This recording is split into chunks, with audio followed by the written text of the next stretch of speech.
We dismiss history at our peril. Liberty Nation Radio with Mark Angelides. And we're back with Scott Dickerson discussing the big cases at the Supreme Court in the session that starts on October 2nd this year. Now, Scott, I want to talk the Second Amendment case just because I love the Second Amendment. You love the Second Amendment. We all love the Second Amendment. Can I get a hallelujah? Scott, there's a Second Amendment case in the Supreme Court. What are the details on that? Well, I think we especially love the more recent interpretation of the Second Amendment by the United States Supreme Court, that it does in fact protect us from all manner of imposition by state and local officials and federal officials to boot.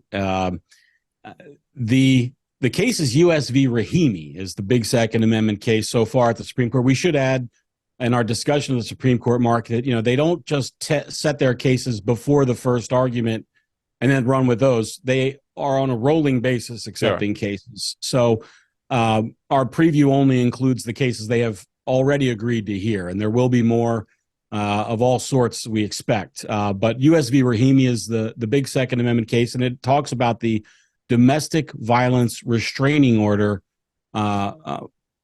prohibition on having guns if you are subject to one of those orders. This was a feature of the Violence Against Women Act, I believe, federal legislation. And what it did was it said that any person in America who is subject to one of these domestic violence restraining orders, it's illegal for them to have a gun. They have to take all their guns immediately to some authorized party, whether that's a gun dealer or somebody else, and extinguish their possession of them. There's mechanisms in the law for them to kind of recover their rights, but the problem, Mark, is, and I have some expertise here because my first job as a lawyer was actually practicing in the domestic violence courts, and I have sought and gotten domestic violence restraining orders placed against people. And the level of respect for their fundamental rights that could be abridged by those orders is almost none in the courts. So what I'm suggesting is I have been a participant in the mechanism that removes these rights from people, not because I intended to do so as a function of their constitutional rights, but just simply on the domestic violence protection side. And what happens is judges are oftentimes loath to deny women domestic violence protection orders because they see the cost as minimal to the spouse or domestic partner, and the safety benefit is great, and they don't want to be the judge who said no, and then the guy goes and shoots his hurts wife. or kills. Yeah, exactly. And they're the judge who said no. So they often grant them. And oftentimes, this was my experience as a lawyer, is that oftentimes these people, and almost always men, there are some women who are subject to these orders, but almost always we're talking about men, and they very often don't have lawyers. They are people who don't have a lot of resources. They're not going to go spend thousands of dollars to make sure all their rights are protected when they don't even know necessarily that this kind of order would affect their rights forever, meaning, it has lifelong potential implications. So the idea that this may violate the Second Amendment is far from kind of out there, Mark. The recent Bruin case clarified that the Second Amendment, I think, really means what it says. It was lauded by me and I think so many other gun rights proponents because it breathed life into the Second Amendment. Your intro talked about that we love the Second Amendment. Well, we only love it if it means something. If it doesn't mean a damn thing and they can take away your guns for any reason, well, then what's to love? But if it means that the people have the right to keep and bear arms, absent some demonstrated violation of that, what would give us our rights. So what is Rahimi claiming in this case? That an order was placed against him and that removed his rights? Mr. Rahimi, by the way, seems to be a real bad hombre, and many of our laws are decided not by the best examples of human behavior. So let's not hold up him as a stellar human being.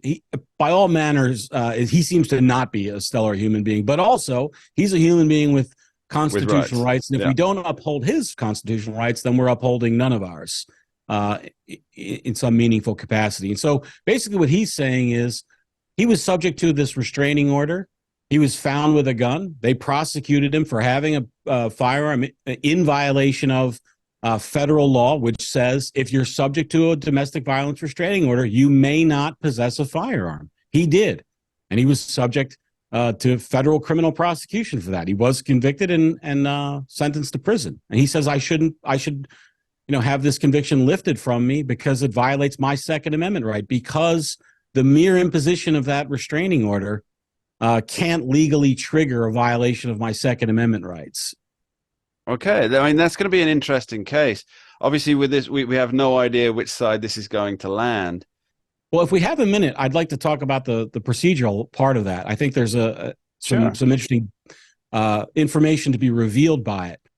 Currently, the Fifth Circuit Court of Appeals said that the government's actions were violative of Mr. Rahimi's rights. He currently sits as somebody who the disposition of his case is, they said he should basically walk from those charges. Now, that's all kind of in abeyance while the Supreme Court takes the case. But the Fifth Circuit U.S. Court of Appeals is the most conservative court by a long shot in our country, and they're turning out the anti-Ninth Circuit, right? That's how I think about it often. The Ninth Circuit Court of Appeals being historically the most liberal and often kind of extravagantly so with some of their interpretations of the law. And we're now seeing some of that on the Fifth Circuit. It's kind of amusing in some sense. Some of their from my perspective, going a little bit off the deep end on the conservative side. But so this court said 4 justices voted to take this case. Now, it could be 4 liberals voted because they want to take the case to clarify that it's still good law. And maybe they think that they can, when they count votes, that one of the conservatives will sort of lean their way. Or maybe the conservatives or the court wants to clarify through the Rahimi case what it meant in the Bruin case. We've seen all manner of lower courts wrestling with Bruin, notably in jurisdictions that are hostile to gun rights. And whether it's New York or New Jersey authorities or California authorities, wishing and wanting that the Bruin case didn't exist and trying to legislate seemingly around it or through it. And so the Supreme Court, I think, has a bunch of work to do in cleaning up its legacy of Bruin and what it means by that. And this may be, part of the long future history of that work. So either way, this case is looking to be almost a lens which will clarify or refocus what was stated in Bruin, or clarify and refocus the domestic violence restraining orders.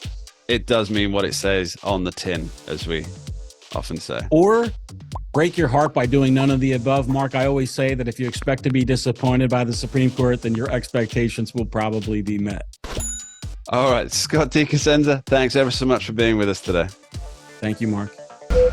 We dismiss history at our peril. Liberty Nation Radio with Mark Angelides.